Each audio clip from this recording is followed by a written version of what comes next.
오늘 이 시간 이후로 모든 순서를 진행하게 될 한신대의 자랑 김유선 교수님 소개 올려드리겠습니다. 예. 그러면 김유선 교수님 진행해 주시면. 네, 알겠습니다. 네, 오늘 기장의 돌봄 목회로 진행하려고 하는데요. 기장의 돌봄 목회, pastoral care. 그래서 어떻게 현장 목회에서 돌봄을 주는 것이 어떤 다양한 방법으로 가능한가. 그래서 사회도 목회 상담 교수가 온 거예요. 돌봄 목회를 어떻게 하는지를 좀 더 설명드리기 위해서. 그래서 현장 교회에서 아니면 현장이 아닌 또 다른 특수한 형태의 교회에서 어떻게 목회자들이 돌봄을 잘 줄 수 있는지에 대한 고민을 나누는 시간을 가지려고 하고요.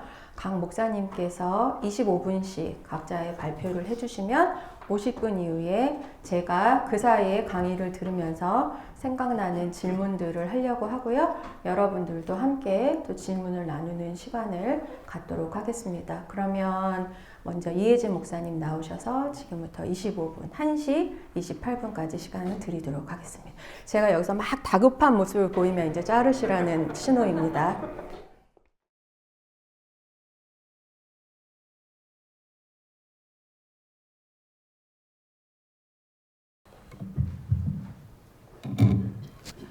여러분 반갑습니다. 제가 한 3년 전에 목요 강좌를 온 적이 있습니다. 그때는 성인지 감수성 강좌를 하려고 왔었는데 아무도 안 계시고 저 뒤에 그 근로 장학생을 하시는 그 분들만 계셨어요. 그래서 너무 그것도 힘들더라고요. 아무도 없는 공간에서 이야기하는 게 쉽지 않았는데 이 코로나 기간이 거의 갔구나 이렇게 얼굴과 얼굴을 마주 대하면서 이야기 나눌 수 있게 돼서 너무 기쁘게 생각합니다.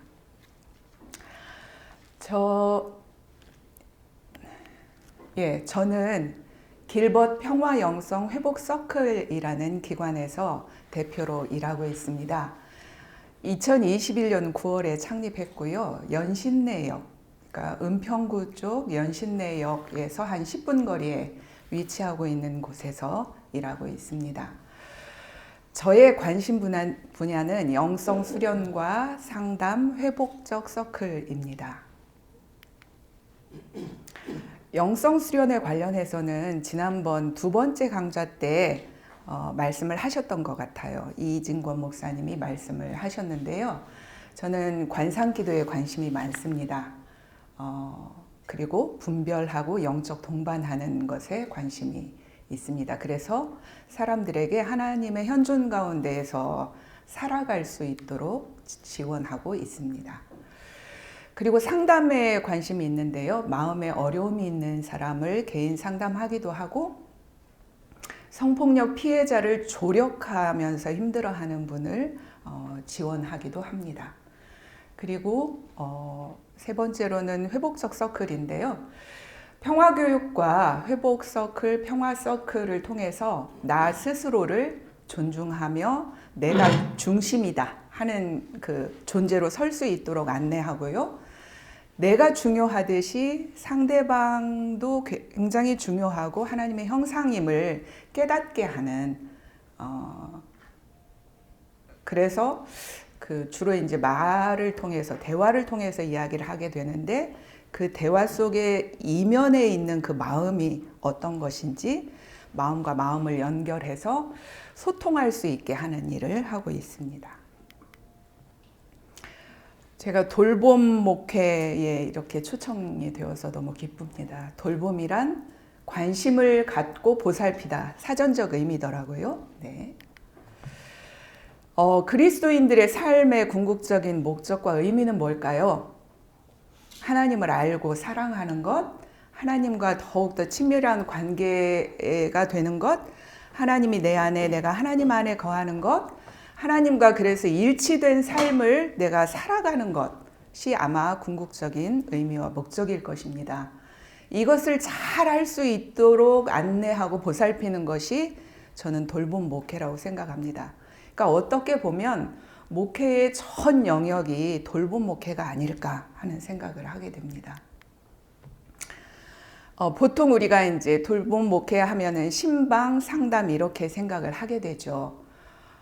저는 과거에 부교역자로 한 9년 3개월 정도 일한 적이 있습니다. 거기에서 많은 것들을 느껴서 장점도 있고 좀 한계도 있다 하는 그런 생각을 하게 되었습니다. 장점으로는 교우들 한 분 한 분을 이렇게 정기 신방을 통해서 만납니다. 그러니까 상반기에 한 번, 하반기에 한 번 꼭 만나게 되죠. 그래서 한 분 한 분을 전체적으로 만날 수 있는 좋은 장점이 있습니다. 그리고 그 집으로 신방을 하기 때문에 집의 상황이나 형편이나 이런 것들을 이렇게 좀 짐작할 수 있는 좋은 장점을 가지고 있습니다. 근데 한계도 있습니다. 일회적이라는 것. 그러니까 많아봐야 상반기, 하반기 두 번에다가 이제 또 이렇게 초청해서 뭐 병원 입원했어요, 목사님 신방 와주세요 하면 이렇게 가게 되는 그런 상태이기 때문에 이렇게 좀 지속적이지 못하다. 그리고 마음과 영혼을 깊이 돌보지 못하고 좀 표피적일 수 있다 하는 그런 한계를 가지고 있습니다. 그러다 보니 교우들 스스로가 문제를 깊이 성찰하기보다는 목회자의 말씀 선포와 축복 기도하는 것을 의존하게 됩니다. 그러니까 위로는 받을 수 있는데 그 그리스도인으로서 성숙해 가는 게 좀 많이 걸린다 하는 그런 한계가 있습니다. 그래서 이제 제가 지금 하고 있는 일들은 제가 어려움을 겪거나 혹은 목회를 하다 실패했거나 이런 것들을 좀 어떻게 하면 보완할 수 있을까 해서 시작하게 된 일들입니다. 영적 동반을 하고 있는데요. 아까 잠깐 얘기했던 것처럼 뭐 분별을 돕기도 하고 영적 동반을 한다 했는데 영적 동반은 보통 영적 지도라고도 우리가 표현합니다. spiritual direction. 예, 근데 이제 저희는 spiritual guidance 이렇게 표현을 합니다. 그러니까 좀 디렉션 하면 막 이렇게 이끌고 가는 이렇게 막 방향도 제시하고 이런 거 같잖아요. 그런데 이제 우리는 그래도 함께 영적인 길을 같이 가는 순례의 길을 가는 동반자다, 동반가다 이런 표현을 쓰자. 너무 이렇게 한쪽이 주도적인 이야기보다는 함께 간다. 성령님을 그 중심에 놓고 함께 간다라는 그런 표현을 쓰자 해서 영적 동반이라는 표현을 하고 있습니다.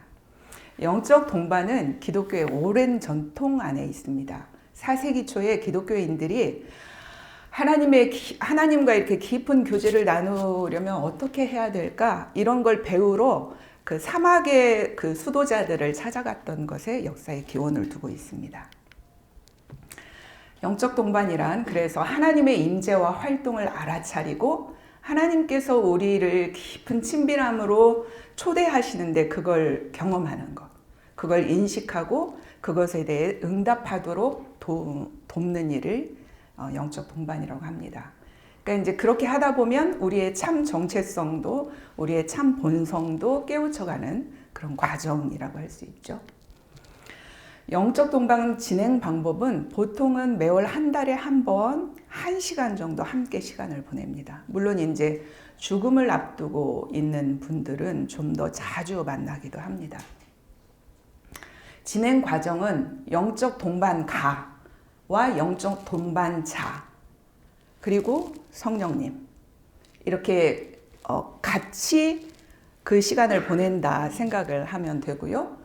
그러니까 영적 동반가나 영적 동반자가 모두 다 스피리추얼 하트로 정말 기도 어린 사랑의 마음으로 주의 깊게 그 시간에 임하고 말하고 또 영적 동반가는 그걸 잘 경청하는 그런 시간을 갖습니다. 그래서 침묵하고 기도하고 잠시 하나님의 임재에 머무르기도 하고 마음을 열고 자신의 이야기를 이야기도 하고 주님의 마음은 어떤지 살펴보기도 하고 주님의 시선은 어떤가 하는 것을 살펴보기도 합니다. 이 내용에 대해서는 제한이 없습니다. 하나님의 임재 안에 우리가 하나님 사랑 안에 이렇게 머물면서 하나님에 대한 이야기를 하기도 하고 함께 그리스도 안에서 교제를 하기도 하고 또 자신이 느끼는 어떤 삶의 풍랑 뭐 많이 있죠. 슬픔도 있고 고통도 있고 아픔도 있고 상처도 있는데 그런 것들을 나누는 시간입니다. 상담하고 어떤 차이가 있을까요? 라는 질문을 제가 미리 준비를 했습니다. 목회 상담은 제 판단입니다. 해결하고자 하는 문제에 좀 초점을 맞춥니다. 그래서 처음에 어떤 문제가 있는지, 어떤 문제가 해결되었으면 상담을 종결할 것인지 이런 이야기들을 나누잖아요. 그리고 상담에 어느 정도 그것을 이뤘다 생각을 하면 종결을 합니다.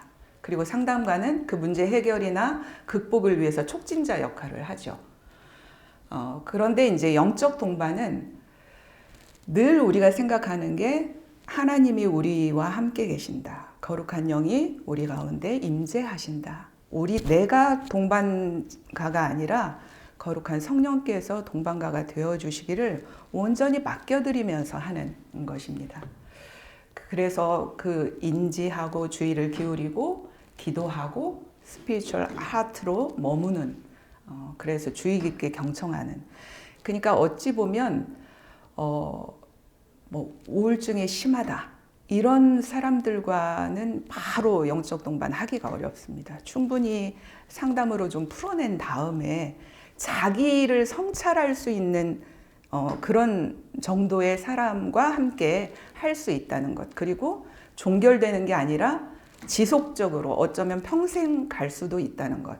그러니까 보통은 1년에 한 번 연말에 가서 쭉 뒤돌아보는 시간을 갖습니다. 1년을 우리가 영적 동반을 했는데 어땠는지, 어떤 변화가 있었고, 어떤 하나님의 선물을 내가 받았는지 이런 걸 쭉 이렇게 체크를 한 다음에 그럼 또 다음 1년을 함께 하겠는지 이런 것을 좀 열려 있어요. 그래서 하겠다 그럼 또 지속하고 좀 쉬고 싶어요 하면은 이렇게 쉬기도 하고 그렇습니다. 생애 주기에 따른 목회적 돌봄 빠질 수 없죠. 상실을 중심으로 잠깐 이야기를 해보겠습니다. 그러니까 사람들에게 생애 주기에 따른 목회적 돌봄이 반드시 필요합니다. 사람이 겪는 희노애락 그 중에 상실과 슬픔에 이제 목회적 돌봄이 더 기쁨과 뭐 축제와 이런 것보다는 어떤 아픔과 상실, 슬픔에 우리가 더 좀 관심을 더 갖게 되죠. 그 상실이라고 했을 때 젊음에서 나이 든 것도 상실이고 신체나 정신 건강을 잃은 것도 그러니까 질병으로 정신적인 어려움, 신체적인 어려움을 겪는 것도 상실이고 역할의 변화, 직업의 변화, 삶의 터전의 이동, 은퇴, 사랑하는 이들이나 혹은 요즘은 반려동물을 잃어도 굉장히 오랫동안 상실의 아픔을 겪죠. 그 이별, 죽음, 이 모든 것들이 상실과 관련되어 있습니다. 그런데 이 상실은 이따가 2시 반부터인가요? 3시부터 죽음과 영적 돌봄 그리고 트라우마와 영적 돌봄과 치유 이게 또 강좌가 있더라고요. 그래서 제가 구체적으로 이야기 안 해도 되겠구나 하는 그런 생각을 했습니다. 상실은 소중히 여기는 무언가와 분리되어서 일상을 함께 할 수 없는 것이어서 오랜 애도를 통해서 적응을 하는데요. 보통은 함께 머물러 주는 것, 그리고 요즘은 어떻게 지내시는지, 어떤 것들이 힘들고 불편한지 이런 걸 물어보는 것. 그래서 마음이나 감정을 안으로 이렇게 삭히기보다는 밖으로 표출하게 할 수 있도록 돕는 것. 우리가 이게 죽음을 맞이하면 막 너무 울지 마세요. 이제 하늘나라 갔는데 뭐 슬퍼하지 마세요. 이렇게 이제는 얘기하지 않습니다. 그 아픔을 충분히 공감하고 이별의 상실에 대해서 충분히 마음 같이 아파하고 그런 시간들이 많이 필요하다는 거죠. 그냥 재빠르게 봉합하고 어떻게 그냥 좋은 곳에 가셨으니까 다 잊어버리세요. 이렇게 우리는 돌보지 않는다는 겁니다. 그리고 그 이야기를 충분히 목회자는 경청하고 또 예식이나 뭐 기도나 또 여러 가지 방법들이 있습니다. 앞으로 이따가 잠깐 얘기가 나오겠지만 회복적 서클 같은 이렇게 서클로 둘러앉아서 상실의 아픔을 같이 겪은 사람들끼리 함께 이야기를 나누거나 그래서 서로 치유의 시간을 갖거나 이런 많은 그런 여러 가지 방법들을 통해서 아픔을 승화시키는 그런 것이 우리의 돌봄 중에 하나입니다. 목회자들도 반드시 돌봄이 필요하다. 저는 꼭 이 말을 하고 싶었습니다.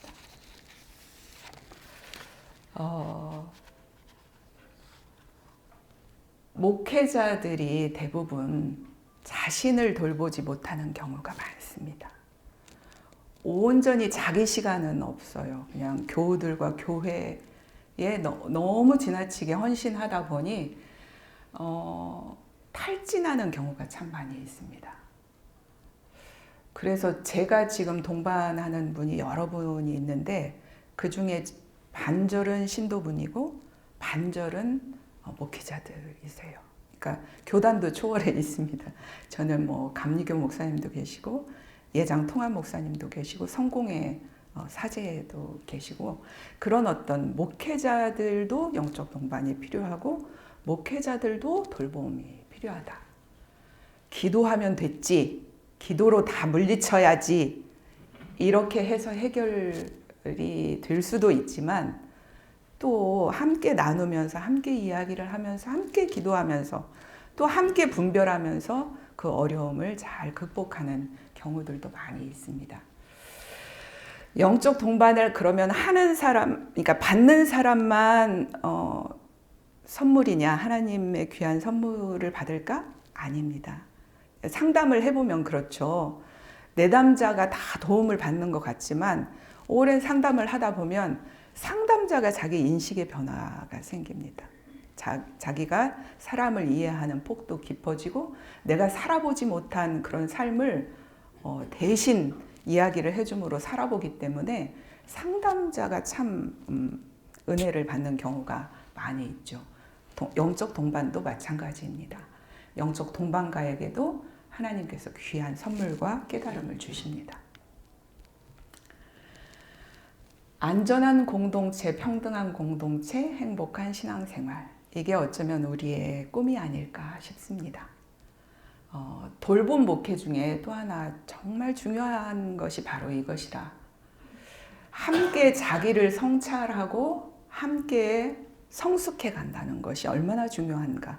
성서에서도 늘 젖먹이 신앙이 아니라 걸음마를 걸었으면 성인으로 성장해야 되는데 40년, 50년 신앙생활을 해도 늘 어린아이처럼 목회자를 의존하고 어려움이 생기면 마치 이렇게 무당 후닥거리 하듯이 목회자를 불러들이고 그 이상으로 성장하지 못하는 경우들이 많이 있어서 어떻게 하면 좀 성숙할 수 있을까 하는 그런 고민을 하는데 제가 서클을 만났어요. 어떻게 하면 안전한 공동체, 평등한 공동체에서 행복한 신앙생활을 할 수 있을까요? 어떤 힘에 좌지우지 되지 않고 힘이 있거나 목소리 큰 사람에 의해서 상처받지 않는 평등하고 안전한 공동체를 이룰 수 있을까요? 교회에서 저 상처받았어요 하는 사람들의 많은 이야기는 어떻습니까? 힘이 있는 사람의, 목소리 큰 사람에 의해서 좌지우지 되는 것. 혹은 내가 정말 어려운 고민을 저 사람을 신뢰하면서 이야기를 했는데 사방팔방 소문을 내는 것. 이런 것들 때문에 많은 상처를 받죠. 그래서 그런 것을 어떻게 하면 좀 자기 성찰을 하면서 바꿔갈 수 있지? 이런 생각을 하게 되었습니다. 약간의 이견이 사소한 다툼이 되고 갈등이 생깁니다. 그러니까 서로의 마음과 마음이 연결되어서 저분은 저런 마음이 더 강해서 그런 걸 제안한 거야. 이런 걸 알게 되면 감정의 골이 생기지 않는데 아주 조그마한 이견이 상처를 건들죠. 인신공격하죠. 감정의 골 생기죠. 큰 싸움이 일어나게 됩니다. 그래서 회복적 서클로 마음을 연결하자 하는 그런 이야기입니다. 나를 존중하는 법을 알게 되고요. 남을 존중하는 마음을 키웁니다. 그러니까 다른 사람의 말에 경청하는 힘을 키워주니까 마음과 마음이 연결될 수밖에 없습니다.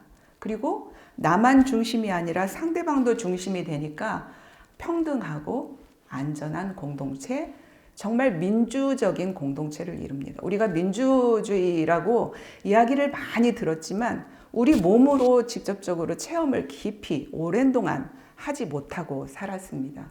그걸 서클 안에서 경험할 수 있도록 합니다. 저희는 예배 외에 모든 모임을 서클로 진행합니다. 앞으로 예배도 서클로 진행했으면 어떨까 하는 그런 고민을 좀 하고 있습니다. 그러니까 성서 묵상과 나눔, 성경 공부라고 하죠. 그것도 둥그렇게 둘러앉아서 서클처럼 진행하고요. 기도 모임도 그렇고 책 읽기 모임도 그렇고 요즘은 그림책 읽기 모임도 하고 있습니다. 그러니까 어린 아이들만 그림책을 읽는 게 아니라 성인들을 위한 그림책이 너무나 많이 나와 있어요. 그래서 그림책을 읽으면서 자기를 성찰하고 자기를 아픔을 내어놓고 서로 함께 보듬어 안으면서 치유하는 그런 과정도 겪습니다. 회의까지 그렇게 하고 있습니다. 그런데 회의는 그 어려운 이야기, 잘 극복되지 않는 이야기도 하라고 그러셨잖아요. 회의는 참 힘듭니다. 평이한 내용은 그냥 그렇게 잘 진행이 됩니다. 그런데 딱 이해관계가 생기면 쫙 갈라져가지고 어떤 이야기도 들으려 하지 않아요. 그래서 이 회복적 서클이 왜 이렇게 작동이 안 되지 하는 걸 보면 이해관계가 첨예할 때 회복적이 작동이 잘 안 됩니다. 그래서 보통은 그걸 해결하기 위해서 용을 씁니다. 그러니까 찬 반을 이렇게 충분히 이야기 듣고 잠시 침묵 가운데 머물러 봅시다. 하나님이 뭐라 말씀하시는지 좀 들어봅시다. 이런 시간을 가져요. 그런데 어느 모임에서 제가 그걸 제안했더니 무슨 이상한 것을 가지고 와가지고 그 회의 빨리 진행하고 끝내야 되는데 절대로 그렇게 침묵을 시키냐는 거예요.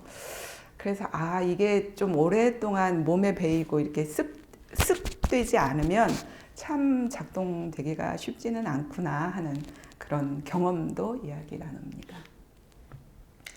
서클은 앞에 뭔가를 붙이면 다 서클이 될 수 있어요.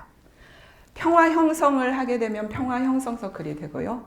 정서를 읽어내는 능력 개발을 하는 서클을 한다. 그러면 그것도 서클이 되고, 치유를 위한 서클을 한다. 트라우마 치유, 자아를 성찰하기 위해서 자기 돌봄을 위해서 서클을 한다 하면 그게 다 서클이 됩니다. 지지와 책임감을 증가시키는 서클 모두가 다 서클이 됩니다. 그러니까 가족끼리 모여 앉아서 가족의 이야기, 또 가족 서클이 됩니다. 자녀들의 이야기들을 보통 귀담아 듣지 않죠. 아직 어리니까 하는 마음으로 귀담아 듣지 않게 되는데 이런 서클을 통해서 내 생각만 막 일방적으로 말하는 게 아니라 자녀들은 어떤 생각을 가지고 있는가를 들을 수 있는 그런 서클도 있습니다. 다양하게 진행이 가능합니다. 서클의 핵심 가치와 신념들이 되게 우리 중요하게 생각하는데요. 서클에 임하는 사람들은 모든 사람의 내면에 있는 핵심 자아는 선하고 지혜롭고 강하다라는 신념이 있습니다. 그리고 세상은 깊은 곳에서 서로 연결되어 있다. 모든 사람은 좋은 관계를 맺고자 하는 깊은 갈망이 있다. 모든 사람들은 다 재능이 있다. 그런데 그것을 발현하려면 한 사람이 특출나서가 아니라 모든 사람의 도움이 필요하다. 긍정적인 변화를 만드는 데 필요한 모든 것들은 우리 안에 이미 다 있다. 인간은 통합적인 존재다. 우리는 핵심 자아로 살아가는 습관을 만드는 연습이 필요하다. 이렇게 원으로 둘러앉습니다. 원으로 둘러앉는다는 건 뭐죠? 어느 한쪽에 이 형태는 저한테 집중되어 있죠. 힘이 집중되어 있는 상태입니다. 그런데 둥그렇게 둘러앉으면 어느 한쪽에 힘이 집중되어 있지 않고 각 구성원 한 사람 한 사람이 중심이 됩니다. 공간 열기, 그러니까 마음 열기를 합니다. 나를 살피고 상대방을 잘 경청하면서 마음과 마음을 연결하는 시간을 갖습니다. 그리고 가치 정하기와 약속 만들기. 이게 굉장히 중요한데요. 안전한 대화, 안전한 공간을 위해서 우리의 약속을 정합니다. 어떻게 하면 안전할까? 그러니까 여기서 나왔던 이야기는 여기 안에서 끝내요. 밖에 나가서 그것이 어떻게 됐어? 하고 더 묻거나 내가 막 조언하거나 이렇지 않는다. 뭐 그런 약속들을 다 서로가 정합니다. 그래서 각자 자신의 이야기를 진솔하게 표현할 수 있는 안전한 공간을 만듭니다. 서클 상징물 제가 사진 찍어 봤는데요. 참여자들이 마음과 마음으로 서로 말하고 들을 수 있도록 도와주는 중심점을 만들어줍니다. 센터피스라고 하는 게. 그리고 그러니까 어떤 주제냐에 따라서 저 앞에 놓는 게 달라질 수 있어요. 따뜻함, 환대, 포용을 나타내는 그런 것들을 다 가지고 와서 함께 할 수 있습니다. 토킹 피스, 귀엽죠? 네. 이것을 쥔 사람들이 말을 하게 되는 겁니다. 다른 사람들은 말을 끼어들면 안 돼요. 뭔가 막 나도 그래! 막 이런 이야기 하고 싶잖아요. 그걸 하지 말자는 거죠. 그래서 물체가 사람과 사람 사이에 전달되면서 대화의 흐름도 조절하고 누가 언제 얼마만큼 이야기하는 것을 조절합니다. 한 명이 독점하지 않아요. 성찰 질문 주제 나눔을 합니다. 이제 말을 할 때 토킹 피스를 가진 사람이 말을 하고 토킹 피스를 들고 있는 사람은 그 중심이 되는 거죠. 말하는 도중에 아까 말했던 것처럼 끼어들지 않고 남의 말을 판단하거나 비판하지 않아요. 있는 그대로 받아줘요. 있는 그대로 받아준다는 것은 수용이죠. 수용은 내가 그 사람하고 생각이 똑같아가 아닙니다. 아, 나는 이렇게 생각하는데 당신은 그렇게 생각해요? 아, 그렇군요. 라고 받아주는 거예요. 그리고 공간 닫기를 합니다. 이야기 다 마친 다음에 서클 구성원이 보여준 노력에 대해서 감사 표현하는 그런 시간을 갖습니다. 회복적 서클이라고 해서 이제 문제가 생길 때, 갈등이 생길 때 이제 해결하는 방법들입니다. 보통 지금 크게는 회복적 경찰 활동이나 사법 활동, 학교에서 뭐 학폭이나 이런 게 이루어지면 학교에서 이루어지는 회복적 서클을 이야기하고 있습니다. 시간을 지금 보시기 시작했어요. 공동체의 자기 돌봄 프로세스입니다. 이것은. 그러니까 갈등을 가진 2명의 이상의 사람들이 만나서 일정하게 구조화된 대화 과정을 통해서 대화를 하면서 마음과 마음을 연결하면서 갈등이 전환되는 프로그램입니다. 그러니까 손상을 일으키거나 어떤 피해를 본 사람은 갈등 당사자만이 아니라 그 공동체 전체가 다 피해자다 이런 생각을 갖습니다. 그리고 문제 해결의 자원은 외적 권위자에 있는 게 아니라 우리 모두에게 있다. 우리 모두에게 지혜도 있고 열정도 있다는 것. 그리고 문제가 생기면 이건 제거되어야 할 거야가 아니라 그동안 어떤 필요나 욕구를 우리가 외면했지? 넘기고 갔지? 이런 것들을 볼 수 있는 아주 좋은 지점이라는 거예요. 그래서 오히려 갈등을 긍정적으로 봅니다.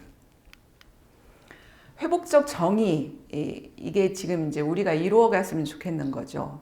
피해자도 돌보고 공동체도 돌본다 하는 그런 이름입니다. 그리고 종국에는 가해자도 돌본다는 것인데 아직 이게 이루어지지 못하는 이유가 있습니다.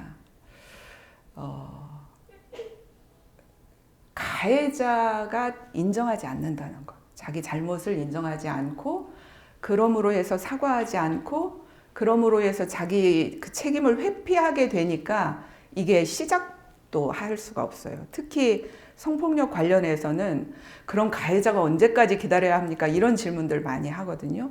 그건 피해자가 아픔을 다 회복할 때까지 근신하면서 자숙하면서 기다려야 되는 일입니다. 그리고 자기 잘못을 인정하고 사과해야 그 다음에 진도가 나가게 되는 거죠. 공동체도 마찬가지로 큰 상처를 남깁니다. 특히 이제 어려운 것은 목회자가 성폭력을 했을 경우에 그 공동체가 정말 쪼개지거나 그런 어려움과 아픔을 겪는다는 것. 근데 이게 쉽지 않아요. 너무나 양분되고 첨예해서 쉽지 않다는 그런 아쉬움이 있습니다. 가장 중요한 거는 피해자가 무엇을 원하는가입니다. 그러니까 가해자가 자기 잘못을 인정하고 자기 행동에 책임지겠다고 하는 것부터 이 대화가 시작될 수 있습니다. 왜냐하면 역으로 어려움을 많이 겪어요. 피해자가 이제 좋은 마음으로 그래 저를 용서해야지 하고 뭐 화해도 하고 그다음에 뭐죠? 그 합의도 하고 그러면 이제 이 사람이 풀려납니다. 풀려나서 딴 얘기를 해요. 아, 나 죄가 없어서 이렇게 풀려났잖아. 저 사람하고 좀 그 관계를 맺어보려고 했던 것뿐이야. 이렇게 해가지고 피해자가 완전히 가해자로 둔갑하게 되는 그런 경험들을 너무나 많이 하기 때문에 아직은 회복적 정의는 참 이루어지기가 힘들다는 이야기를 합니다. 공동체 일원들 간의 연결과 연대 무엇보다 중요합니다. 교우들 간에 잘 돌볼 수 있도록 연결하는 것도 돌봄 목회입니다. 목회자 혼자서 다 할 수 없죠. 사랑하는 이의 죽음을 맞이한 사람은 장례까지는 이제 목회자가 열심히 드나들게 되죠. 그리고 이제 뭐 사무제 때도 가서 신방도 하고 이제 이럽니다. 근데 세월이 지나면 너무 많은 일들 때문에 계속 돌볼 수가 없는 구조예요. 우리 교회 구조가. 그러면 비슷한 나이, 비슷한 경험을 가진 이들을 연결해 주는 것도 굉장히 중요하다. 근데 연결할 때 정말 더 중요한 것은 이 지지그룹과 지원그룹의 교육이 필요하다. 해서는 될 말이 있고 안 해야 될 말을 서슴없이 하는 경우가 많기 때문에 목회자들이 이제 지지그룹을 만들 때 반드시 교육이 필요하다. 장애를 가진 부모는 어떨까요? 어떻게 돌봐야 될까요? 제가 이것은 꼭 이야기하고 싶은 게 제가 오래전에 실패를 했기 때문에 그런 이야기를 하고 싶어요. 그러니까 30대 초반에 향림교회라는 교회에 가서 이제 목회를 하는데 손해가 작게 태어난 아기가 있었어요. 손해가 작으면 운동신경이 발달되지 않습니다. 그러니까 앉지도 못하고 뭐 서거나 걷지도 못하는 그런 상황이 되죠. 그냥 안타까운 마음으로 가서 신방하고 기도하고 위로는 했는데 이걸 연결을 못했어요. 그러니까 그분이 뭐가 필요한지 예를 들면 그 재활치료를 일주일에 막 3번씩 다니잖아요. 그때 다른 아이를 돌볼 수 있거나 아니면 그 아이와 같이 갈 수 있거나 차 운전을 해서 같이 가거나 이런 어떤 조직적으로 좀 이 사람이 뭐가 필요한지를 알고 그 필요를 연결해주는 우리 교회 교우들은 준비된 봉사자들이잖아요. 그런 것들을 잘 연결해주는 것도 돌봄 목회다. 네. 여기에 제가 조금 더 덧붙이려고 하는 것은 교회 안에만 돌봄 목회가 아니다. 저 사실은 준비했는데 싹 뺐거든요. 근데 우리 목 목사님이 저는 특수 목회를 하니까 그 얘기를 많이 할 것이다. 사회적 돌봄을 얘기할 것이다. 이런 말씀을 하셔서 큰일 났네. 나 다 뺐는데 꼭 이 말은 하고 싶어요. 그러니까 요한복음에 보면 예수님이 그런 말씀을 하시죠. 울 밖에 양들도 소중하지만 나는 울 안에 있는 양들도 소중하지만 울 밖에 있는 양들도 찾으러 간다. 이런 말씀이 있으세요.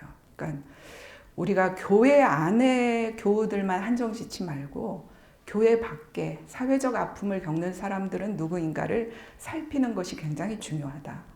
그러니까 4.16 세월호 참사를 겪은 유가족이랑 9년 가까이 계속 지속적으로 안산에 계셔서 목회하시는 이 많은 목회자들, 우리 교단도 마찬가지고요.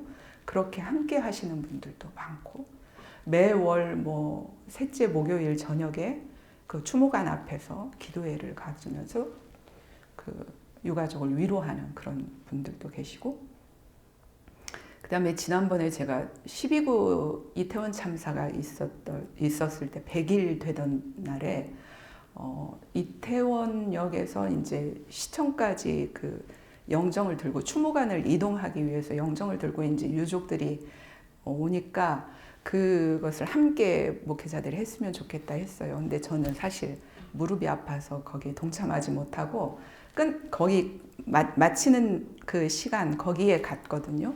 그런데 저한테 이제 이런 이야기를 걸어오시면서 들려주시는 분들이 있었어요. 그것은 제가 이 얘기는 꼭 하고 싶었어요. 한빛교회 교우들이 나오셔서 그러니까 왜 중간에 쉬어야 될 곳이 있잖아요. 몇 시간, 한 2시간 넘게 걸어야 되는데 쉬는 시간, 밥 먹는 시간이 있는데 물과 김밥 막 이런 것들을 다 준비를 했대요. 150명, 200명 가까이 되는 분들을 맞이한 거죠. 중간 지점에서. 저는 이런 것들이 사회적 돌봄 아닌가 이런 생각을 하면서 우리 기장의 어떤 돌봄 목회라고 한다면 물론 다른 교단도 마찬가지이지만 우리가 정말 또 약자들과 함께하는 교단이라고 알려져 있는데 그런 일들도 함께 병행해 나가야 하지 않을까 하는 그런 생각을 해봅니다. 마치겠습니다.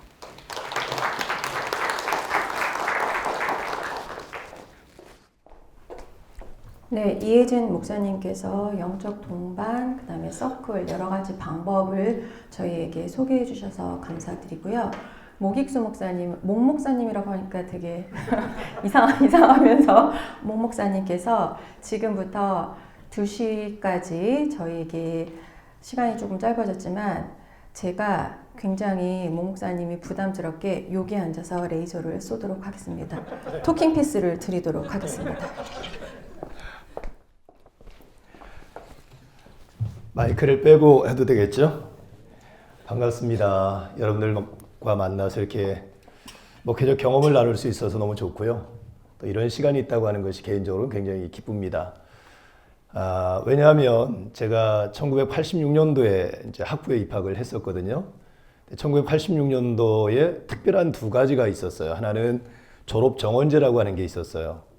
그러니까 입학생의 10%를 더 뽑아서 4년 동안 공부하게 하고 졸업할 때는 시험을 봐서 실력이 안 되는 뒤에서부터 그 10분의 1은 수료만 시키는 것으로.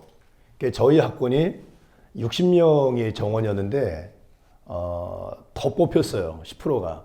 그러니까 우리끼리 만나면 야 우리는 그 졸업 정원제 때문에 입학한 학생이야 이렇게 서로 얘기하죠. 근데 저희들이 졸업할 때는 졸업 정원제가 없어져 버렸어요. 그러니까 그대로 졸업한 거죠. 저희 동기들이 그래서 목회하는 친구들이 제법 교단에 많습니다. 또 한 가지는 제가 한신대 입학을 할 때 그때 학교에서 어떤 정책을 가졌냐면 그 전까지는 4년, 학부 4년을 졸업을 하면 목사, 춘목고시죠. 춘목고시를 패스하고 목사가 될 수 있는 자격이 있었어요. 근데 86년도 입학한 학생들부터 대학원이 의무가 됐어요. 그러니까 6년 다 공부하게 하고 그리고 나서 목사고시를 통해서 이렇게 목사가 될 수 있도록 그 과정을 늘린 거죠. 그러면서 저희들한테 뭐라 그랬냐면 대신 대학원은 풀 스칼라십, 전액 장학금 제도를 실시하고 대학원 때는 공부를 어떻게 하면 학부를 연장하는 게 아니라 현장에서 열심히 목회하다가 현장에서 이제 부딪히고 어려움들을 겪는 것을 예를 들면 한 달이면 한 달, 2달이면 2달 모여서 집중적으로 교육을 하고 현장 중심의 교육을 한다 이런 얘기를 했었어요. 그래서 그거 굉장히 좋다. 그러면 우리가 우리 바로 위에 선배들보다도 더 나은 목회를 할 수 있겠구나 하고 굉장히 희망에 찬 기대를 갖고 학교 입학을 했어요. 제가 대학원을 딱 들어갔는데 학부하고 똑같이 간 거예요. 심지어 어느 정도였냐면 학부 때 강의 노트를 갖고 있으면 학부 때 강의했던 교수님이 강의를 하는데 공부 안 해도 돼요. 시험 문제가 뭐가 나올지도 알 정도로 했어요. 그래서 굉장히 좀 실망을 좀 했었었죠. 그래서 저는 대학원 날 때 되게 불성실하게 대학원 생활을 했어요. 날씨 좋으면 친구들 꼬드겨가지고 야 날 좋은데 하나님 주신 축복의 날인데 야 우리 강원도 가자 해서 봉고차 끌고 가고 그리고 이제 대리 출석 누구 한 명 가벼워서 한 명 내고 대리 출석 시키고 이랬었어요. 근데 그럴 수밖에 없었던 이유가 이제 그런 실망감 때문에 실은 그랬었죠. 근데 이게 언제 될까 하는 고민을 했었는데 지금 이제 전액장학제도가 됐죠. 그리고 이렇게 이제 현장하고 이제 이 학생들하고 연계해서 현장의 이야기를 듣고 그런 고민을 같이 공유하고 준비할 수 있도록 이제 일을 시작하는 것을 보면서 생각해보니까 한 37년 만에 그게 이루어진 것 같아요. 저는 개인적으로 되게 뜻깊고 감사하다는 생각을 하고요. 여러분들은 그런 면에서 37년 전에 그 꿈을 받았던 저보다 여러분들 축복된 분들이세요. 그렇죠? 딱 그게 시작이 되니까 감사합니다. 이제 돌봄 목회에 대한 얘기를 저한테 부탁을 하셨어요. 그래서 교회 얘기를 하는 게 맞겠다. 그리고 현장에서 경험하면서 경험된 것들, 특별히 여러분들도 지금 뭐 교회 학교 아니면 이제 그 준전임으로 여러 가지 사역들을 할 텐데 그 안에서 우리가 어떻게 돌봄을 할 건가에 대한 고민을 좀 같이 나눴으면 좋겠다 생각이 듭니다. 돌봄이라고 하는 말을 교회용어로 바꾸면 목양입니다. 교회라고 하는 건, 목회라고 하는 것을 얘기할 때 저도 그렇고 여러분도 그 목회하는 거죠. 우리 이제 김가연 전사님 여기에 우리 있는데 김가연 전사님이 예를 들면 우리 교회 씨앗부 제일 어린 아이들 영유아부죠. 씨앗. 저희는 씨앗, 새싹, 열매, 푸른잎 이렇게 나무가 성장해서 이렇게 자라가는 과정으로 이렇게 부서를 만들었거든요. 그리고 학제를 우리는 교회 학교 그러면 학제에 맞춰서 하잖아요. 유치부는 유치원, 그다음에 어린이부는 교회 그 어린이 그 초등학교, 뭐 중고등부는 중고등학교. 근데 저희는 그렇게 하지 않고 조금은 좀 그걸 좀 흐트렀어요. 그래서 그 애들 발달 상황에 맞게끔 조금 만들어서 이제 제일 어린 나이 단계를 맡고 있는데 우리 김가연 전사님도 실은 목양을 하는 거죠. 목회를 하는 거죠. 그 씨앗부의 목회자로. 근데 목회라고 하는 것을 생각하면 두 가지 요소가 있어요. 저는 행정과 목양이라고 생각을 해요. 당회도 마찬가지고 모든 부서가. 근데 우리가 목회를 할 때 목양 관점을 비중을 두고 하는 사람이 있고 아니면 행정 중심으로 그 목회를 해나가는 사람들이 있어요. 이렇게 설명하면 조금 이해가 안 되죠. 예를 들면 나는 내가 정해진 일을 이제 주어진 일들이죠. 주어진 일들을 해. 난 다 끝났어. 내 할 일 다 했어. 이건 행정이에요. 목양은 계속 그게 ing가 되는 겁니다. 예를 들면 누가 한 사람이 아팠어요. 누가 한 사람이 어려움이 있었어요. 아니 내가 케어하는 어떤 공동체에 누군가가 있는데 이 사람이 어떤 어려움이 있었어요. 그럼 난 신방을 한번 갔다 올 수 있죠. 아니면 전화를 할 수 있죠. 문자를 할 수 있죠. 주일날 만나면 그 상황을 묻고 케어할 수 있죠. 그리고 나서는 난 이제 했어. 신방도 했고 전화도 했는데 뭐 이게 행정이에요. 목양은 계속 돌보는 거예요. 그냥 가족처럼 한 가족처럼 계속 살피고 돌보는 거죠. 그 상황에 따라서 여건에 따라서 달라지는 모습에 같이 지지해주고 때로는 같이 울어주고 같이 웃어주고 하는 그 과정들을 같이 해주는 게 목양이라고 생각을 해요. 근데 의외로 목회를 하다가 보면 행정 중심의 목회를 하는 경우도 되게 많아요. 왜냐하면 바쁘다고 생각을 해서 내 일상생활이 있고 내 삶이 바쁘다고 생각을 해서 난 그때 시간이 안 되는데요. 난 이런 일이 더 중요한데요. 아니면 나 지난번에 갔다 왔는데요. 이렇게 해요. 근데 목양은 그것과는 좀 달라요. 여러분 어머니 우리 가정에서 이렇게 부모님들이 자녀를 키우고 케어하고 돌보는 과정들을 생각을 해보면 부모님들 우리를 돌보는 것을 행정으로 하지 않잖아요. 그렇죠? 돌봄, 목양으로 해요. 필요할 때 내가 너 할 만큼 했는데 뭘 또 하래 그러지 않고 해주시잖아요. 심지어 아파도 바빠도 아이들이 자녀들이 원하는 것을 해주는 것. 이게 실은 돌봄이고 이게 목양이라고 생각을 해요. 그런 관점으로 우리 사역들을 좀 바라볼 필요가 있지 않을까 하는 생각을 해봅니다.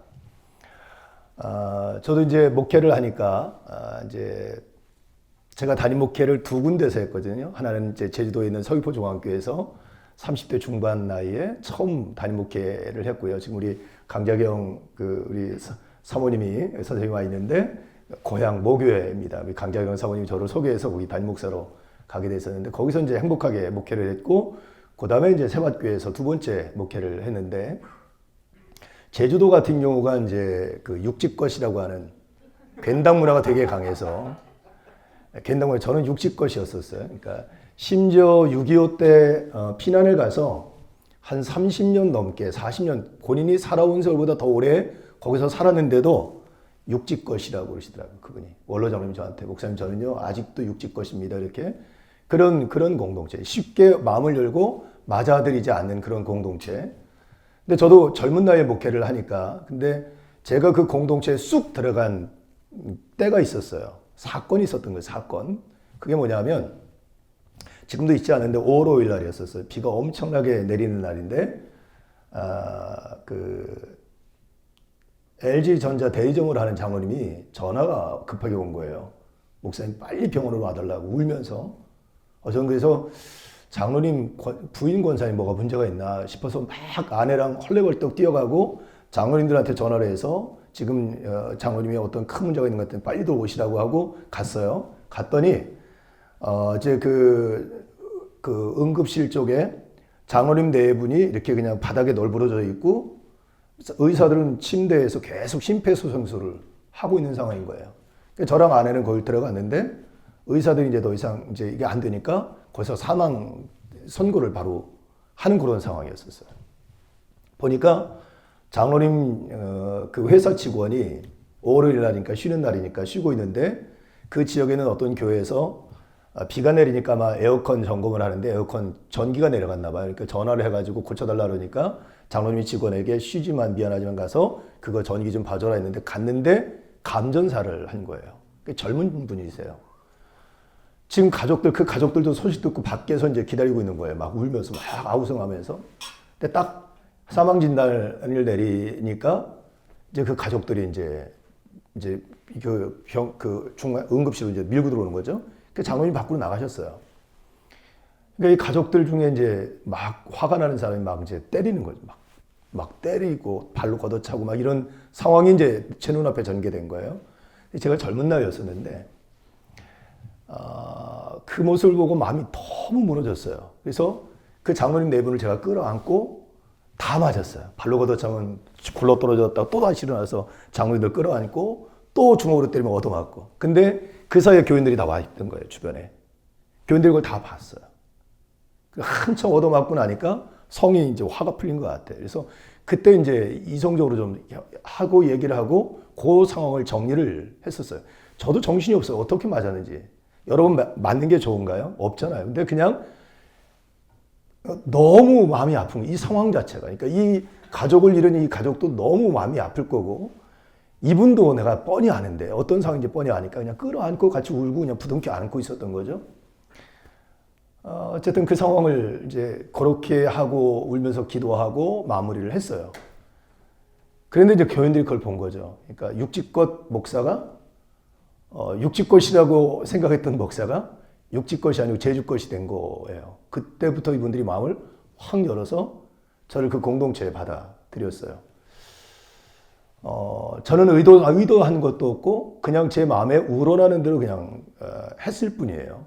근데 이분들은 거기서 내가 이런 일을 겪어도 내가 이런 슬픈 일을 겪어도 저분은 나에게 그렇게 해주실 분이겠구나. 거기서 이 돌봄과 목양에 대한 진실성 본 것 같아요. 그다음부터 이분들이 마음을 활짝 열어서 제가 목회를 되게 행복하게 했어요. 그리고 이제 장로님 만났죠. 네 분을.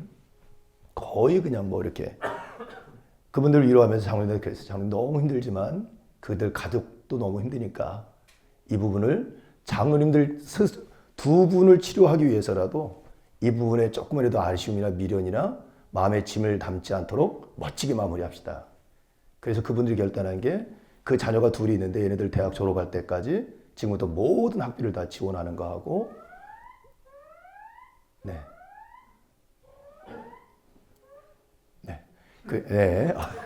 깜짝 놀랐어요.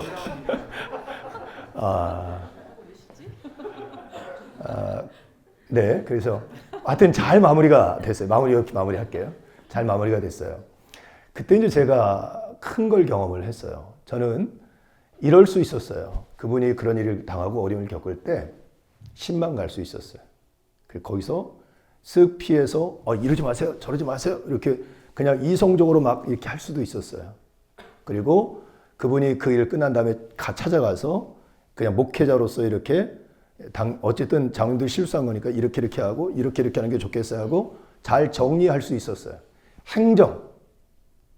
행정을 할 수 있었어요. 좀 그렇게 하지 않고 그냥 목양을 했어요. 그냥 마음을 그냥 전한 거예요. 마음으로 그냥 했어요. 근데 그게 실은 그분의 마음도 열고 주변 사람들도 마음을 열게 되는 계기가 됐다고 생각해요. 우리의 갈등이 여기 있는 것 같아요. 제가 이런 얘기를 들었어요. 목사님, 우리 담당하는 목사님이 우리를 사랑하지 않은 것 같아요. 라고 한 얘기를 들었어요. 담임 목사니까 아무래도 이제 부서 얘기가 들려오잖아요. 왜 그랬는데? 그랬더니 목사님 설교하는 내용이 전혀 우리에 대한 배려가 없으세요. 라고 얘기를 해요. 여러분들 설교할 때, 자, 여러분이 전하고 싶은 걸 하세요? 아니면 이분들에게 꼭 그 설교 들어야 될 대상들을 살펴고, 아, 이분들에게 정말 필요한 말씀을 전하세요. 텍스트, 컨텍스트 얘기를 하잖아요. 설교 우리가 정할 때 텍스트 중심으로 할 거냐, 컨텍스트 중심으로 할 거냐, 뭐 여러 가지 고민이 있지만, 목회를 하다가 보면 목양은, 여러분 예를 들면 자녀를 키우는 부모들이 자녀를 키우잖아요. 근데 내가 하고 싶은 얘기를 하는 부모들이 얼마나 있을까요? 그 말은 맞아. 말은 맞는데 기분 더럽게 나빠. 맨날 많은 말을 하는데 잔소리야. 전혀 감동이 안 되는 얘기 너무 많아요. 근데 대부분 부모들이 뭐냐면 애들을 보고 자기가 하고 싶은 얘기를 하는 거야. 충고해준다고.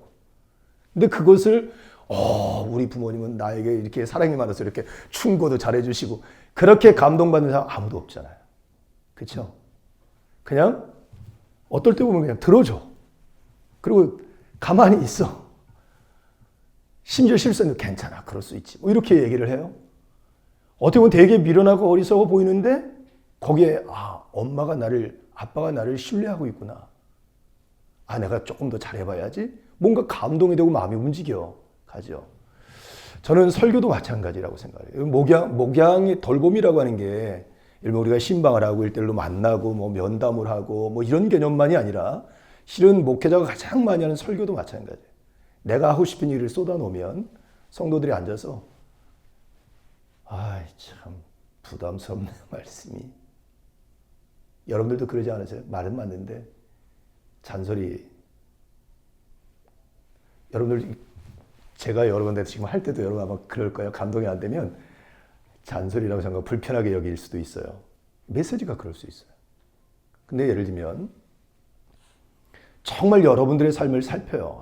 지금 젊은 친구들이 어떤 고민이 있고 지금 어떤 상황이 있고 더군다나 이렇게 공동체라고 하면 우리 공동체에 지금 갖고 있는 고민들을 알고 있으니까 그분들에 대한 충분한 고민과 마음을 갖고 말씀을 전하다 보면 참 묘하게요. 목회를 하다 보면 성경을 읽잖아요.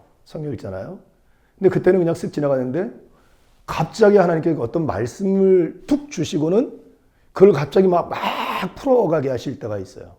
성도들, 교회, 성도들 상황과 맞물려 있는 경우들이 되게 많아요. 저는 그것도 목양이라고 생각해요. 내가 하고 싶은 얘기를 하는 게 아니라 여기에 있는 대상들의 상황과 처지와 형편을 살펴서 거기에 맞는 말씀을 주는 것. 나도 소화가 덜 된 것을 가지고 그냥 이렇게 얘기하는 게 아니라 충분히 소화시켜서 여기 있는 대상들이 그것을 충분히 받아 먹고 살이 되고 에너지가 될 수 있도록 하는 게 목양이라고 생각을 해요. 그러니까 이런 기본적인 모든 과정 속에서 목양의 핵심은, 돌봄의 핵심은 내가 아니라 앞에 있는 대상이 돼야 된다고 생각을 해요. 그리고 우리는 이러죠. 아까 제가 했잖아요. 행정과 그 목양의 차이는 뭐냐면 행정은 일을 한 거예요. 그러니까 누가 봐도 문제는 안 돼요. 했으니까. 근데 그것으로 끝나는 것은 행정이에요. 제가 또 우리 그 교육자들하고 회의하면서 얘기하는 게 예를 들면 이번 주일날 어느 분이 빠졌어요. 무슨 문제가 있는 걸 알았어요. 그러면 전화를 언제 하냐면 출근해서 화요일날 최소한 수요일날 오전까지 전화하거나 신방하는 거는 목양이고 수요일날 이후에 가는 건 행정이라고 그랬어요. 왠지 아세요? 교인들이 목요일날 이후에 전화 오는 건 교회 빠졌으니까 왜 빠졌냐 확인하는 거고 교회 나와라 라고 하는 것으로 받아들여요. 근데 주일날 빠졌어. 업무 정리하면서 누구야? 너 왜 어떤 일이 있었다며 괜찮아? 하고 전화하는 건 이 아이는 감동을 받아요. 목양이에요. 타이밍과 시간도 정말 중요해요. 그리고 예를 들면 내가 주일날 전화했어요. 전화했으니까 끝났지? 이거 행정이에요. 주중에 괜찮았어? 다 회복됐어? 학교 갔다 왔어? 그래 어때? 목양이에요. 주말이 됐어요. 오늘은 요번 주 내일은 교회 올 수 있겠니? 괜찮아? 목사님 기다릴게.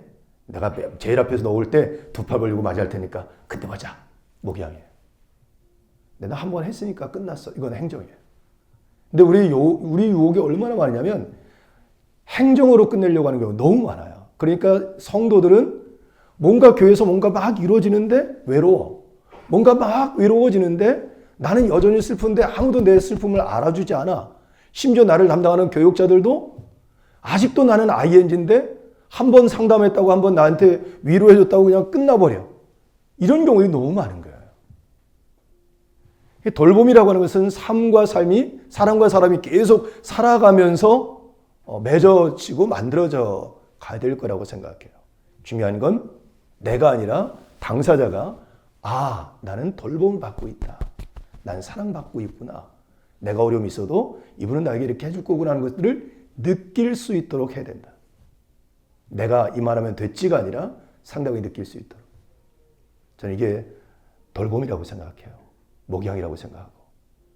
그걸 위해서 굉장히 다양한 프로그램들을 만들 수 있죠. 저희 교회는 새가족이 오면 4주 그 새가족 교육을 시킵니다.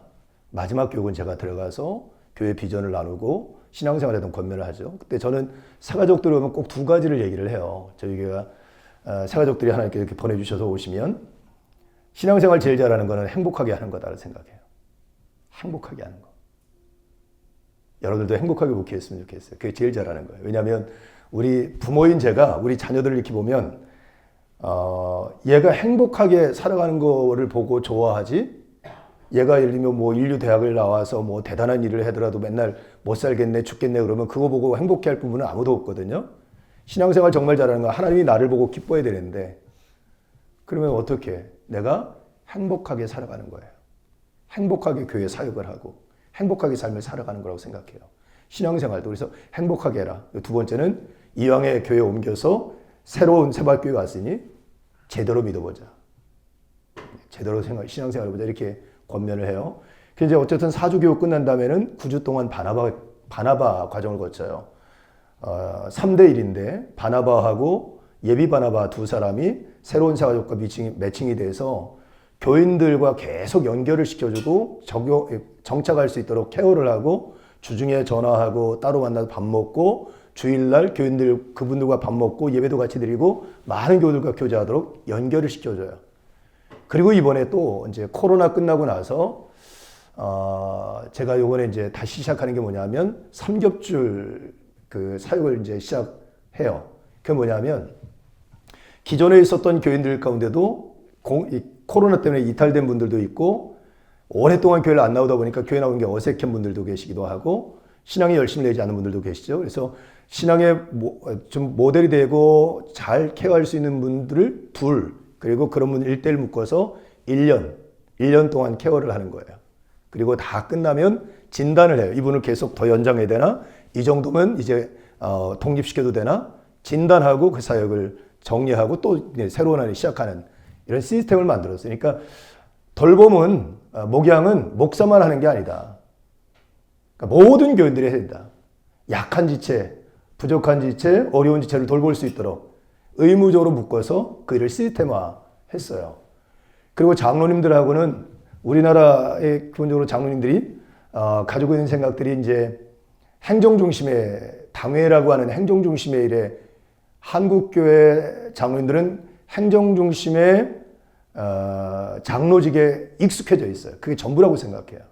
근데 그건 절반이에요, 절반. 제일 중요한 건 목양이거든요. 그래서 장로님들에게도 목양 장로 세미나 갔다 오게 해서 그런 것들을 하게 하고 역할을 이제 나눠서 이제 훈련시키죠.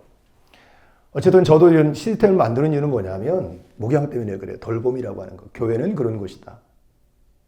교회는 아까 이제 우리 이혜진 목사님도 안전한 공동체라고 얘기했는데 교회는 전 두 가지가 꼭 있어야 된다고 생각해. 하나는 환대의 공동체예요.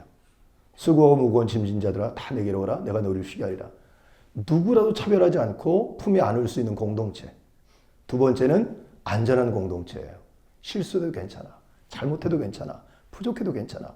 내가 해주면 되지. 내가 견뎌주면 되지. 내가 도와주면 되지. 이게 공동체예요. 이것을 위해서 우리가 할 일이 무엇인가를 찾고 협력하는 게 돌봄 목회이고 목양이라고 생각하는 거예요.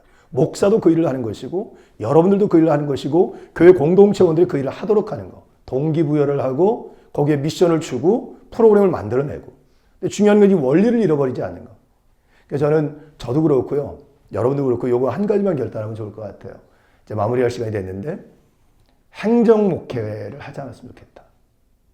목양을 했으면 좋겠다. 목양. 주어진 것만 하는 것 가지고는 안 돼요. 여러분 대부분 다 교회 학교 담당할 텐데 주일날 가서 토요일날 가서 사역 준비하고 주일날 사역하고 땡? 아니요. 주중에 아이들의 삶을 살피면 되잖아요. 요즘에 얼마나 SNS 아이들이 잘해요. 그걸 갖고 할 수도 있고 아니면 애들 학교 도시락 미팅 아니면 아이들 간식 싸가지고 와서 아이들 학원 앞에 가서 미팅 주중에 한 번만 가면 애들 감동을 받는데 평생 잊지 않을 어떤 감동을 받을 텐데 그런 저는 여러분들 목양하는 돌봄 목회를 할 수 있는 좋은 목회자들이 되었으면 좋겠다. 그래서 여러분들 때문에 여러분도 따뜻하고 행복한 목회를 하지만 여러분들 때문에 여러분들이 섬기는 공동체와 교회도 따뜻해지고 행복한 그런 교회들로 세워지는 계기가 될 수 있기를 간절히 바랍니다. 이상입니다. 고맙습니다. 네, 두 분 목사님 위로 올라오셔서 좀 더 대화하는 시간을 갖도록 하겠습니다.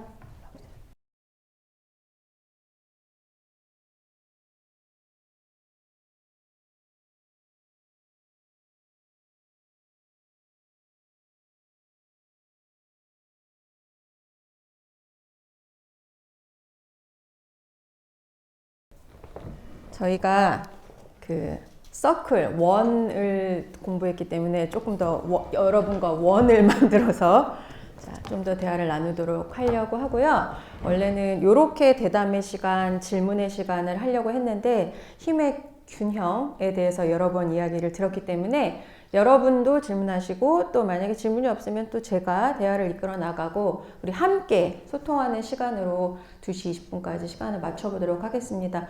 먼저 나는 이런 부분에서 좀 더 얘기를 듣고 싶다, 나는 궁금한 점이 있다 하신 분 손을 들어서 질문해 주시기 바랍니다. 박서번호님. 토킹 피스가 오고 있습니다. 네, 6분의 3학기 박우섭입니다. 네, 이혜진 목사님 이야기 듣고 질문이 있는데요. 영적 동반 이야기를 해주시면서 상처받지 않는 평등하고 안전한 공동체를 이루는 방법 중 하나로 회복적 서클 이야기를 해주셨잖아요. 근데 이제 보통 제가 주변에 보는 신자들, 특히 요즘에 많이 있는 신자들이 어떤 교회라는 공동체가 기본적으로 추구하는 가치나 구조 자체가 제일 기본적으로 폭력적이잖아요, 어느 정도. 그래서 그러다 보니까 어떤 교회라는 공동체에서 상처를 많이 받아서 어떤 독자적으로 신앙생활을 하면서 어떤 공동체나 교회라는 것 자체에 대해서 굉장히 거부감을 느끼거나 두드러기를 느끼는 분이 많은데 이런 분들한테도 어떤 이 영적 동반으로서 할 수 있는 것들이 있는지 그리고 어떤 이런 회복적 서클이라는 게 어느 정도 성립이 되려면은 이제 공동체로 진행이 되니까 어느 정도 약간 최소 인원이라든가 그런 게 있을 거 아니에요. 그래서 그런 부분이나 어떤 개인 대 개인 측면으로 할 수 있는 어떤 영적 동반 방법론 같은 게 어떤 소개해 주실 수 있는 게 있는지 알려주시면 감사할 것 같습니다. 네. 개인 영적 동반을 할 수 있고요. 꼭 저는 교회 안에 있는 분들을 중심으로 하긴 하지만 꼭 제한을 두고 있지는 않습니다. 교회 밖에 계시는 분들도 얼마든지 영적 동반 하실 수 있어요. 그래서 그런 말씀을 드리고 싶네요. 특히 이제 그런 교회로부터 상처를 받으신 분들 계시면 연결해 주시면 제가 영적 동반 하겠습니다. 맞습니다. 그 회복적 서클은 혼자서 하는 건 아니에요. 단둘이 하기는 어렵잖아요. 물론 이제 회복적 경찰 활동에 가면 두 당사자들이 있죠. 갈등을 갖고 있는 두 당사자들이 있고 전문가들 2명이 갑니다. 그러니까 최소 4명은 되어야 그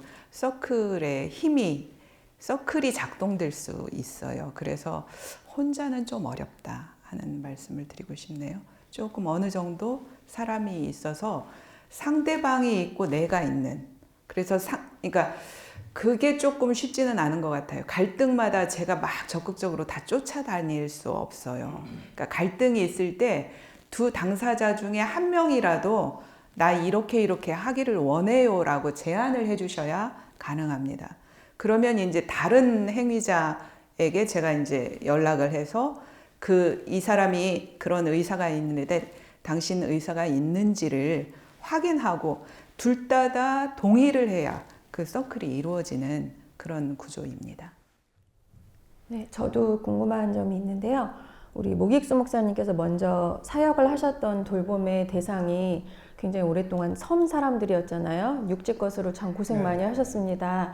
섬 사람들 대상 목회를 하시고 지금 다시 서울에서 목회를 하시면서 돌봄의 대상이 바뀌셨는데 이혜진 목사님 같은 경우는 제가 알기로는 또 그냥 일반 목회라고 하기보다는 여신도나 여교육자들의 편에 서서 오랫동안 목회를 하셨고 그 와중에 이제 박우섭 원우가 질문한 것처럼 개인적으로 영적 동반이나 서클에 대해서 관심을 갖게 된 어떤 계기가 있으셨는지 그런 것도 궁금합니다.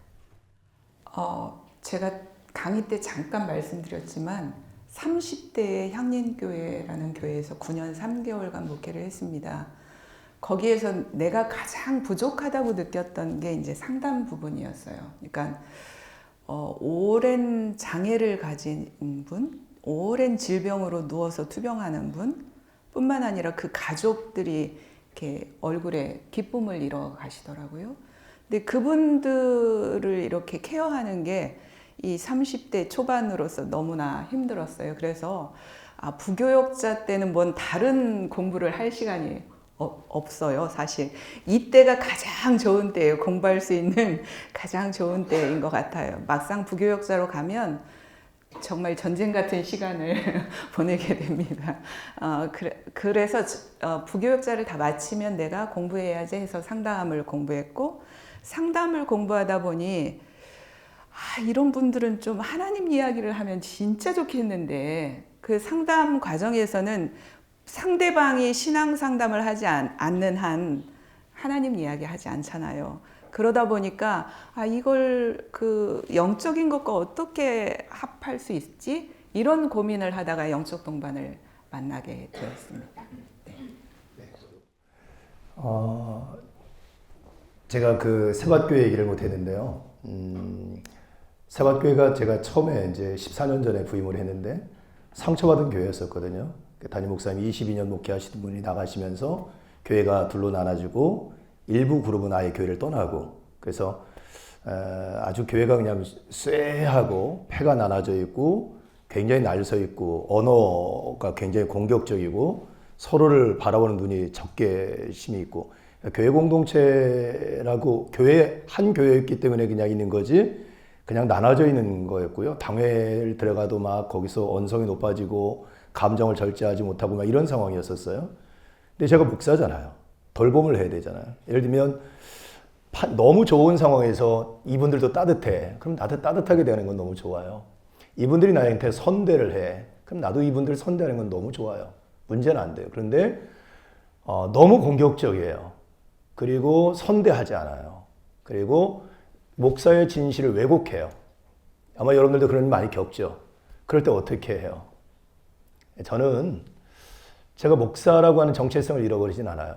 그러니까 우리가 목회할 때의 모델은 예수님이잖아요. 내가 너를 사랑하는 것처럼 너도 그렇게 사랑해야 돼라고 말했거든요.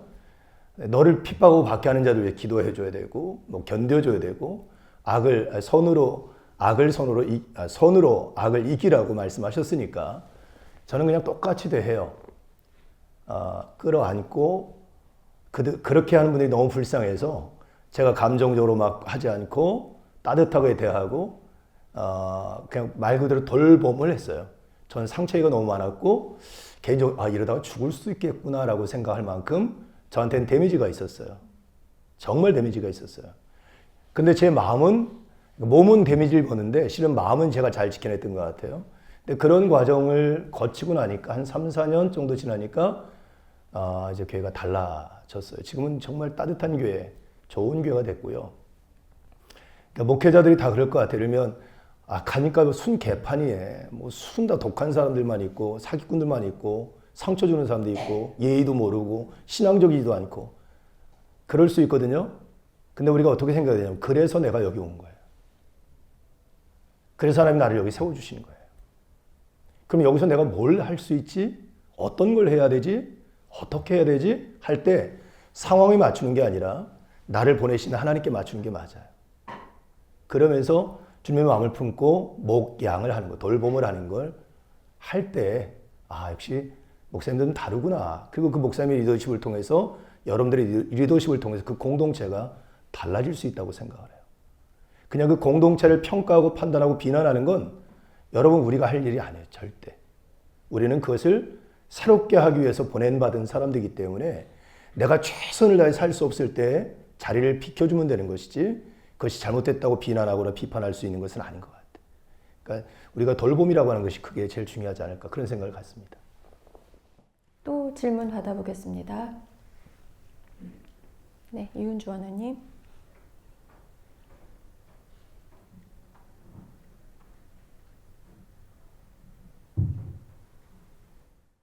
두 분의 귀한 발표, 네, 너무 감사드립니다. 저는 1학기 신입생 유은주라고 합니다. 두 분의 내용을 듣다 보니 조금 공통적인 부분을 발견해서 그 부분에 대해서 좀 질문 드리고 싶은데요. 그 아까 행정 중심의 그 장로님이 계시고 또 그렇기 때문에 당회라든지 또 재직회에서 많은 방금 말씀하신 것처럼 공격적인 언어들이 많이 오가고 하는 것들 저도 이제 목회를 하면서 경험을 하게 됐는데요. 이것들을 어떻게 해결할 수 있을까 해서 지금 한 가지 목 목사님께서는 목회자 리더십을 말씀하셨고 또 이혜진 목사님께서는 또 회복적 서클을 말씀하셨는데 목회자의 리더십도 물론 너무나 중요한데요. 목회자에 따라서는 또 그것을 할 수 있는 사람이 있고 또 제대로 하지 못할 수도 있잖아요. 그래서 요거를 조금 교회 안에서 정말 의사소통 또는 회의 문화, 좀 건전하고 좀 성숙한 회의 문화를 좀 제고하기 위해서 회복적 서클을 어떻게 활용하면 좋을지 아까 예진 목사님께서도 그 회의 시에는 이해관계가 첨예하기 때문에 이런 회복적 서클을 함에도 불구하고 또 회의할 때는 또 사람들이 좀 바뀐다라는 그런 말씀하신 것 같은데 혹시 이런 회복적 서클을 아예 그 목표를 성숙한 회의 문화를 향상하기 위한 회복적 서클이다. 그래서 좀 신도들을 좀 훈련시키고자 한다면 어떻게 그런 것들을 구성할 수 있을지 한번 말씀해 주시면 감사하겠습니다. 네, 아예 그러면 그 주제를 성숙한 회의 문화를 만들기 위한 서클 뭐 이렇게 할 수 있을 것 같아요. 그러니까 이제 저는 회의를 진행할 때 처음에 침묵 기도를 한 다음에 마음 열기, 그러니까 이렇게 큰 교회는 아마 그게 가능하지 않을 거예요. 그런데 이제 15명, 20명 정도 되면 이렇게 돌아가면서 지금 마음이 어떤지 잠시 나눕니다. 길게 나누지 않고요. 잠시 나눠서 마음을 다 연결한 다음에 이제 회의 진행을 하게 되고, 그 안건에 대해서 토론을 하게 되고, 또 마무리할 때도 아까 닫기가 있잖아요. 닫기 때 이야기를 해요. 그런데, 그런 이제 저희도 어찌 보면 몇 년 안 된 거잖아요. 2021년부터 지금 해오고 있는데 늘 열심히 참여한 사람인데 회의 때 굉장히 격하게 발언을 하시더라고요. 근데 이제 그거를 제가 긴 호흡을 하면서 침묵 가운데 성령님께서 함께 해주시기를 기도하면서 이제 회의를 진행을 했어요. 근데 거기 마무리 닫기 시간에 자기가 아까 언성을 높인 거 너무 미안하다고. 그러니까 많이 바뀌려고 애를 쓰고 성찰하려고 하는데 자기의 그 쓴뿌리가 아직도 남아있다, 미안하다 하는 그 말을 듣고 저는 굉장히 이게 가능성이 있구나 이런 것들을 발견을 했어요. 네, 저도 말씀드려야 되나요? 프로그램은 다양하게 만들 수 있을 것 같아요. 여러 가지. 근데 제가 목회자 리더십이 왜 중요하다고 얘기를 하냐면 현장에 가면 다양한 변수들이 많고 또 그것이 목회자를 굉장히 힘들게 하는 경우도 많거든요. 그때 목회자가 자기 스스로를 지켜내고 정체성을 갖고 그걸 풀어내지 않으면 그 다음에 해결할 수 있는 어떤 대안들을 제시하지 못하고 감정적으로 같이 분노하고 같이 노여워하고 또 실망하고 스스로 좌절해서 한 발짝 나가지 못한 경우도 되게 많아요. 그러니까 내 내공을 좀 키워야 된다나, 그러니까 마음의 쿠션이라고 말할 수 있는, 그래 그럴 수 있지. 뭐 예를 들면 저 사람 내 마음에 안 들어올 때 마음에 안 든다는 게 마음에 안 들어온다는 표현이잖아요. 마음에 들어온다는 건 결국은 들어올 수 있도록 내 마음을 넓히든지 상대방을 난도질을 해서 내 마음에 들어올 만큼 만들든지 둘 중에 하나인데 결국 목사는 내 마음을 넓히는 거라고 생각을 하거든요. 프로그램은 거기에 맞게끔 사람을 다듬는 거라고 생각을 하고, 그랬을 때 이제 저는 여러분들이 목회자를 할 거니까, 그래서 그러면서 기본적으로 목회자가 자기를 세워가는 게 되게 중요하다. 그리고 프로그램이라는 걸 통해서 성도들을 다듬는 거죠. 정결하게. 이제 그 과정들 필요하겠다 생각이 드는데, 그렇게 되는 과정 전에 실은 목회자가 바로 이게 단단하게 서 있지 않으면 실은 대부분 다 분노하고 절망하고 상처받고 끝나는 경우가 너무 많다는 거예요. 그러니까 그런 것들을 잘 세워가는 과정이 필요하다 하는 생각을 갖습니다. 거기에 덧붙여서 질문을 드리면 여러분들도 아마 경험을 하신 분들도 있을 거고 긴 목회 생활의 여정으로 앞으로 경험하실 수밖에 없는 일인데, 나에게 굉장히 무례하고 상처를 주었던 사람들을 잘 대처하는 노하우를 가지고 계신지 후배들에게 비법을 전수해 주시기 바랍니다. 우리에게 곧 모두 올 일입니다. 저는 그 비법을 얘기하기 전에 아까 제가 이야기를 빠뜨린 게 있는데요. 약속 정하기가 굉장히 중요해요. 그래서 처음 시작할 때 나의 발언을 어떻게 해야 하는지, 상대방을 어떻게 존중해야 하는지 우리들의 약속을 언젠가 한번 공동회의 때 딱 정하시고 회의가 시작할 때 그걸 같이 읽는 거예요. 읽고 시작하는 것과 그렇지 않을 때 너무 차이가 많이 나는 경험도 했습니다. 예. 노하우는 저는 이제 좀 기도를 많이 할 수밖에 없는, 그러니까 관상 기도의 좋은 점인 것 같아요. 하나님 안에서 나를 지속적으로 성찰하고, 여러분들 명상하는 뇌라는 책을 읽어보면 오랫동안 그렇게 관상 기도를 하면 전전두엽이 두꺼워져서 모든 그런 것들을 이렇게 다 포용할 수 있는 능력들이 생긴다고 해요. 이건 과학적으로 증명된 겁니다. 그러니까 그런 것도 좋은 방법인 것 같고요. 제가 요즘 관심하고 있는 것은 IFS라는 내면 가족 체계 공부를 하고 있거든요. 그러니까 우리 안에 여러 가지 부분들이 막 내 안에 내가 너무 많다 해서 그런 것들에 출현이 되고 있는 나 자신을 발견하면 남들도 분명히 그런 거가 있다고 생각을 해서 내 마음이 좀 넓어지는 것 같아요. 아, 저 사람은 지금 어떤 부분이 지금 출현하고 있어. 저 어릴 때부터 해결되지 못했던 그 부분이 지금 출현하고 있네 하고 조금 약간 객관적으로 볼 수 있는, 그러니까 조금 공부를 이렇게 다양하게 많이 하시면 좋지 않을까 하는 생각을 합니다. 네, 저도 이혜진 목사님하고 비슷한데요. 기도해야죠. 속상한 거고 누구에게 털어놓겠습니까? 그러니까 제가 정리되지 않은 감정을 아내에게 얘기할 때 아내는 제 감정의 배설물을 받는 거거든요. 그러면 저만 받아도 될 스트레스를 제 아내나 제 주변 사람이 똑같이 받게 되면 같이 불행해지고 어려워지는 경우도 있는 것 같아요. 그래서 제가 내면으로 충분히 어느 정도 소화시킨 다음에 좀 얘기할 때가 있고요. 정 힘들면 아내랑 지금은 일을 하니까 아내랑 걸으면서 그냥 내가 어제 이런 일이 있었어 속상해 이렇게 하면서 아내에게 쏟아놓으면 저희 아내가 제 엉덩이 뚝뚝 두들면서 어이구 잘했어 이러면 순간 다 해결되는 묘한 성령의 은혜를 경험하기도 하고 그런 것 같아요. 근데 이제 개인적으로는 그런 생각을 해요. 그러니까 굉장히 다양한, 예를 들면 괜히 목사를 쳐다보고 막 레이저 광선을 쏘고 막 뭐 불편한 표정을 막 보이고 이런 사람도 있고 뭐 별거 아닌데 정말 감사하게 저희 교회는 그렇게 어렵게 한 분들 정말 안 계셔서 감사하긴 한데 제가 처음에 왔을 때는 아 이러다가 내가 죽겠구나라고 하는 생각, 피가 거꾸로 솟는다는 걸 처음 경험해 봤어요. 진짜 피가 위로 이렇게 아래로 내려야 돼. 위로 막 그걸 경험을 해서 아 이렇게도 죽을 수도 있는 거구나라고 생각할 만큼 어렵게 했던 분들이 있었거든요. 근데 저는 하나님 저한테 주신 조그만 은사인지 모르겠는데 그냥 똑같이 대합니다. 그냥 그분들이 그래도 웃고 안아주고 또 그 축복해주고 그때 나중에 하나님께서 그분을 딴 데로 이렇게 보내시더라고요. 저는 손을 하나도 안 했는데 그래서 알아서 예.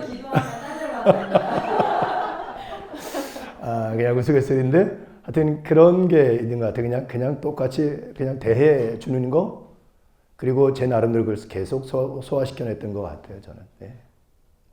네, 모객수 목사님 아까 이제 제주도 교회에서 장로님을 향해서 등을 돌려서 그 매를 다 맞아주신 너무 감동적인 스토리를 들으면서 제가 30대니까 가능했던 일이다라는 생각을 했거든요.